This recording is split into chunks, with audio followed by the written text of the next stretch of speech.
Hi guys, it's Vanessa Ham again, Chief Catalyst and owner of Accendi Solutions. Welcome to this week's L Series video. Now today I want to talk to you about communication. And you probably think, oh, communication, I know all about that. I know how to communicate. But communication is actually one of the biggest skills that we in our world today have to be good at. So it's not just how do I tell my children what I want them to do, or how do I communicate to my spouse what I need them to do, or how do I tell my direct subordinates, how do I tell my staff what I need them to do in order to achieve outcomes and results and success. It's not just that. There's a lot more to communicating than just speaking. And so I want to just take a few minutes today to sort of look at the different forms of communication, look at what happens actually when we communicate, the actual breakdown of what is communicating and what needs to happen. And then I also want to talk to you a little bit about effective communication. So we've got a lot to cover, a lot to tackle today. And don't worry, this is not the end all to the communication topic. I highly encourage you to continue to invest in yourself, in your communication skills, because no matter if you're a parent, a coach of a junior league team, if you are a CEO, if you are religious, if you are the president of the United States, regardless of what you do, there's some element of communication that has to happen for your life to be successful or for your life to be functional, really. There has to be some level of back and forth, okay? Some level of dialogue. So let's get into this. So the first thing we want to talk about are the 4 different types of communication. So current popular understanding is that there are 4 types. Visual, which would be something like a sign or a PowerPoint presentation, something that you're looking at and you're taking in the information, okay, just by observing that way, okay? So sort of an inanimate object that you're observing. Another form is written communication. Right? So emails, letters, advertising on print, anything that requires pen to paper or fingers on a keystroke, any of those things produce something that someone has to read and internally absorb in order to understand. Okay? Another form is, of course, verbal communication, which is basically what I'm doing right here, right now, right? Someone speaking, using their voice to speak to another person. Okay, or to communicate a certain information, dialogue, what have you, okay? And the 4th type is what we call nonverbal communication. Now, if you've ever stopped to think about this in your own life, which I hope that you have, you've probably guessed that nonverbal communication and all the other forms of communication sometimes don't line up quite right. So there might be a little bit or a large bit of a misalignment between what I say, what I've written, all of these different things, and what I actually do. In layman's term, what do we call it? Walking the talk, okay? So put your money where your mouth is. Actually say it and do it. However it is that you've said it or communicated it, follow through. Let your actions and your words be in alignment. And nonverbal and verbal tend to be where that breakdown happens. And so it's interesting because they will say, and research shows, somewhere between 70 to 90%, 70 to 90% of our communication is actually done non-verbally. So I want to delve into nonverbal a little bit more than the other forms of communication, because I think we have a basic understanding of speaking to one another, writing to one another, and having sort of images or some other form of non-human communication, a stagnant piece of communication. In all forms of communication, 3 things have to happen. 3 things do happen. 1, there is a message, right? There is something that needs to be shared or transmitted. 2, there's someone or something that needs to receive what is being transmitted. 3, there's a whole bunch of stuff in the middle that can change the integrity of the message that's being sent to the message that is actually being interpreted or received. We call that middle space interference, okay? So Interference happens for a plethora of reasons: biases, cultural considerations, age, okay? So there's always going to be something that's preventing this message from coming across the way that I have it in my mind to what you interpret that as. And a really good or a really skilled communicator is A, going to be aware of that, and B, you're going to try to minimize the interference so that there's less confusion about the intent of the message, as well as the information in the message as well. Okay, so I'm kind of touching on a few things back within that nonverbal realm. So, nonverbal communication.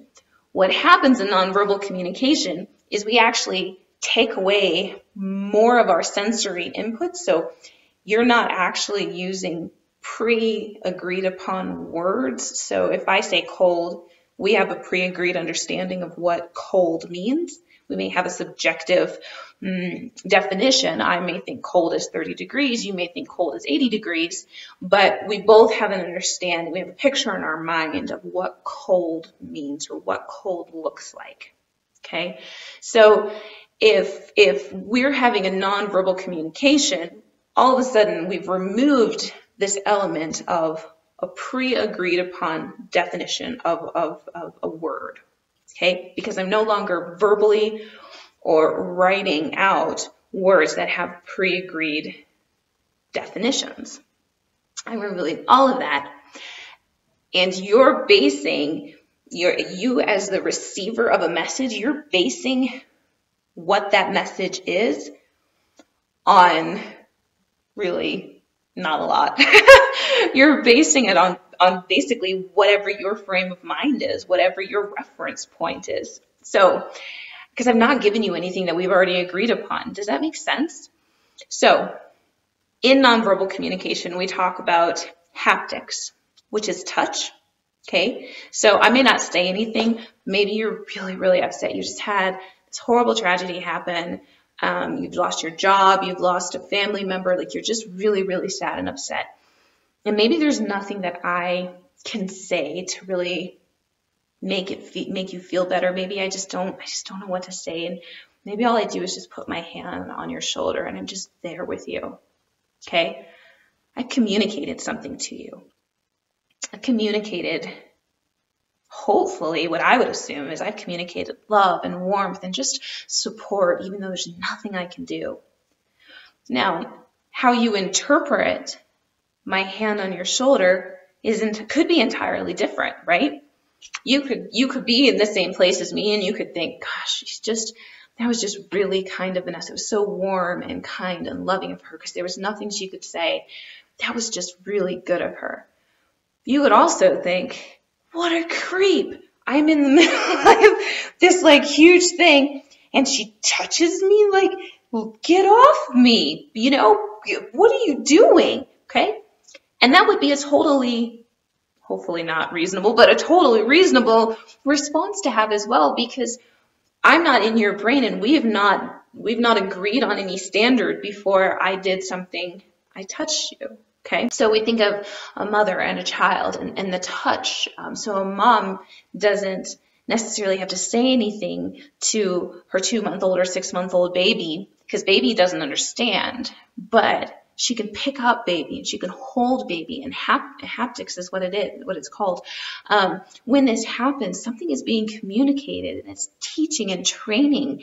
It's showing something to a child that does not yet have the capacity to agree with you on a standard for what may happen later, right? So the child is, say, 10 years old, scrapes their knee, and mom says, I love you, it's going to be okay.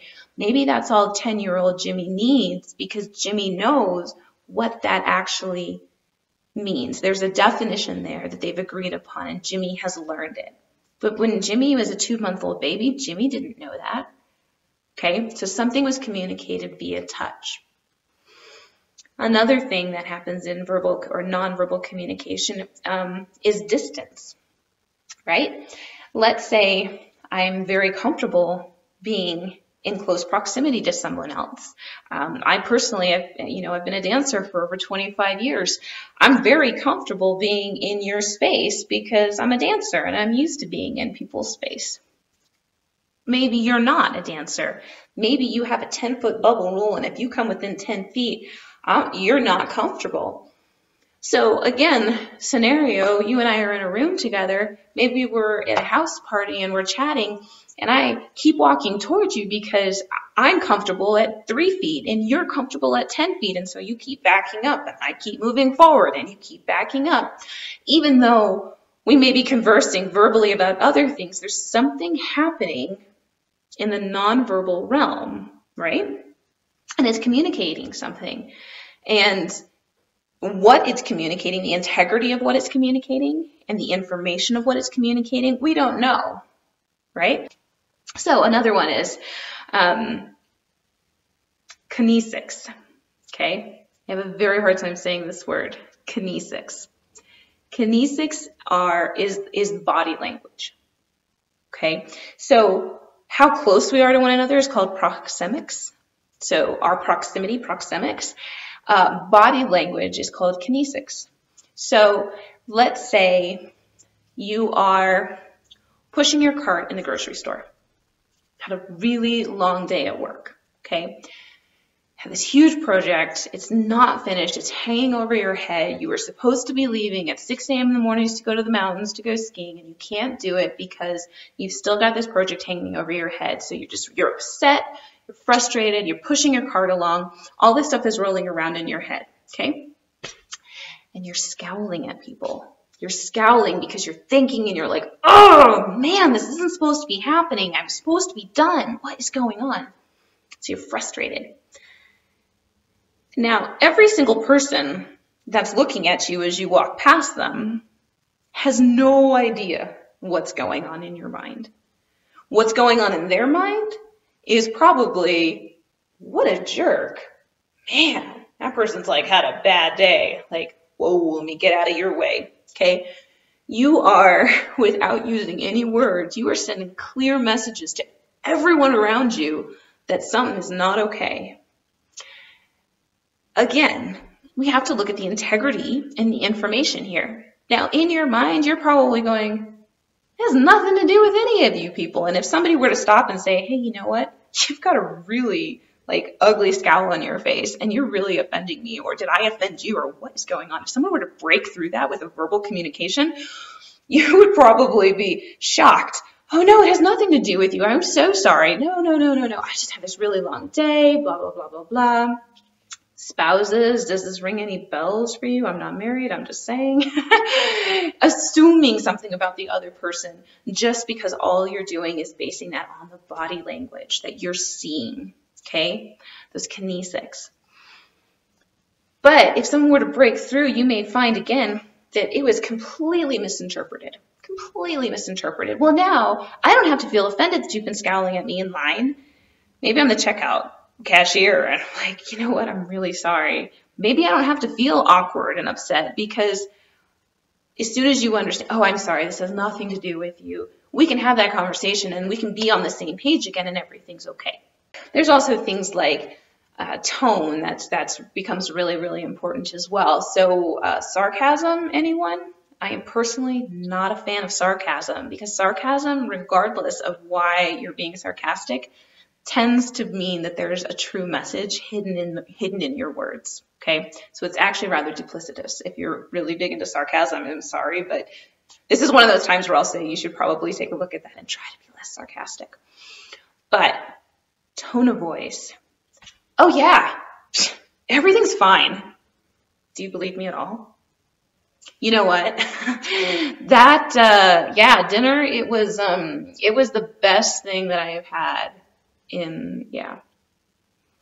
Or no, I'm not bored at all. I really like what we're talking about here. You were I'm totally listening. I'm totally into what you're saying here. Okay, there was a combination of all sorts of things happening there. My tone, the tone that I was using versus the words that I was saying, complete misalignment. the body language. Let me yawn. Let me look at my watch.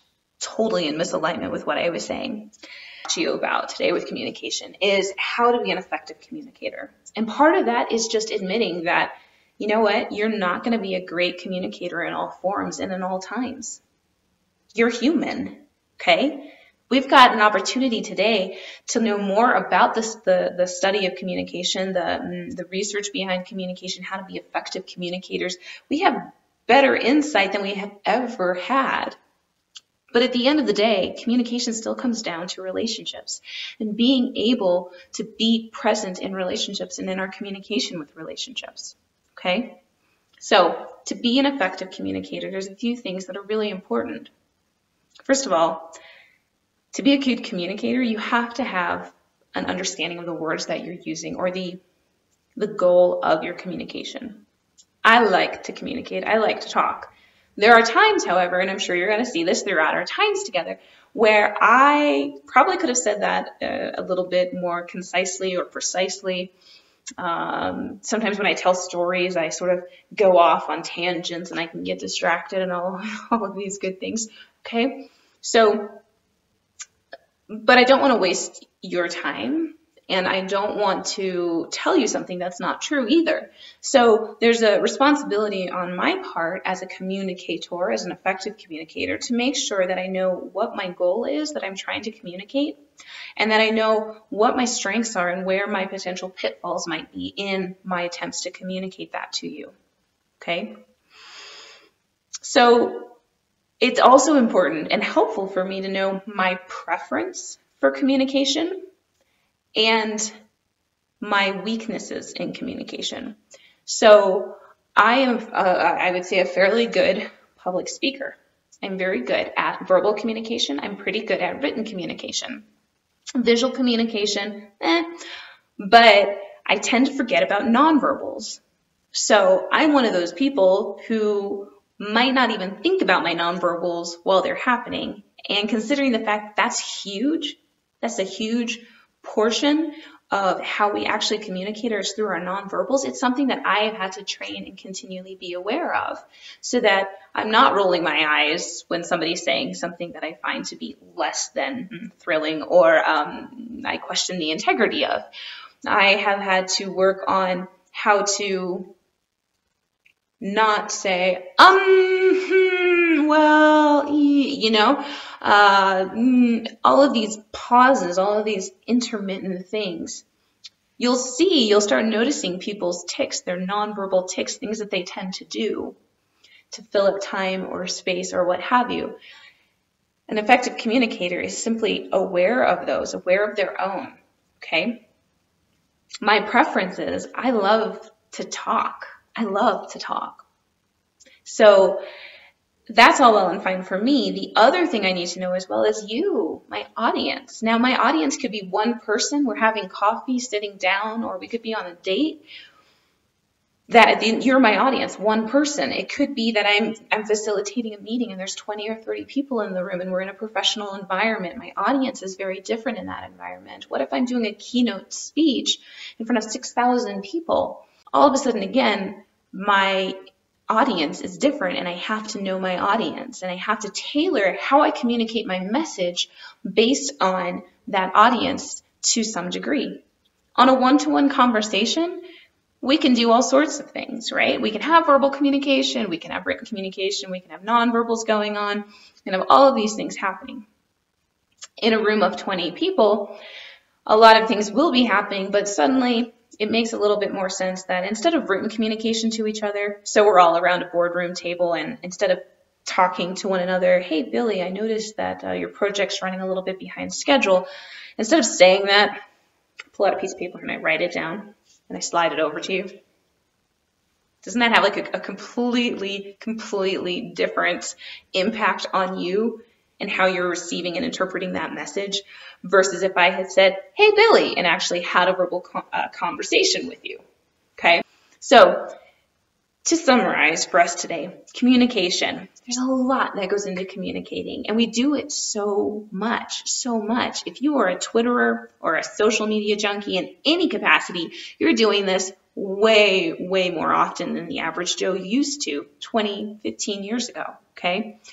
So how you're communicating, the integrity of the message, and the information that you're conveying is important. Knowing that there's different ways that you communicate, not just with what you're saying, but also with your body language, with your tone of voice, with your touch, with your proximity to someone else. All of that is also communicating. It's important to remember that what you're saying and how someone else is receiving it, there's a whole range of things that can go wrong between A and B, okay? Just to be aware of that. And then also to know who you're talking to and how to effectively target them.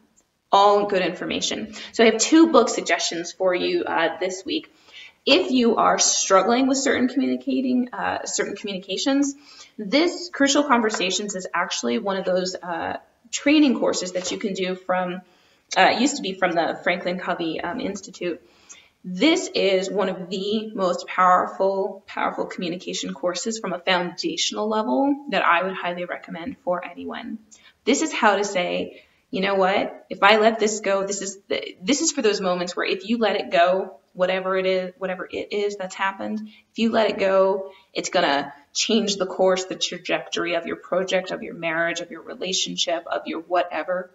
This is the book, this is the training course that actually helps you break that down and slow those moments down. So when you communicate, you don't communicate from a place of emotion. You communicate from a place of desire to meet the other person and to actually improve the situation. So I'm not coming from a place of emotive defense or aggression or attack or any of these things. This slows you down. This says walk through these steps before you get into that situation. Okay. And like anything, when you invest in yourself and you sort of build these neural pathways between point A and point Z in your mind, you're helping yourself answer and respond to situations that are tough, even when you don't have the ability to go, hold on, let me pull out my book and walk through the steps like I was told to do. You learn how to do this in the small baby steps, then I guarantee you when the stakes are high, you are much more likely to have a productive, effective conversation if you've learned how to and you've started to build the skills around it. Okay, so Crucial Conversations, like I said, it's a class and it's a book that they offer. And the second book that I talk about is just Successful Managers. This is Personnel Decisions International. It's a book that I picked up somewhere along the years. And this book, in terms of just having a lot of really phenomenal insight on communication, on conflict, on customers, on change and processes and strategic decisions and customer service and all of these things. It is just a really good handbook to invest in. So regardless if you're a parent, if you are a staff, if you are a manager, if you are a CEO, again, just a good book to be able to pull out of yourself and go, hold on, I need someone to give me a little bit of advice. Okay, this is what I think we should do. So the 2 books that I would recommend for you this week. Thank you so much. As always, you can follow us on social media, on Twitter, on Facebook, on LinkedIn. Thank you, and I look forward to seeing you next week. God bless.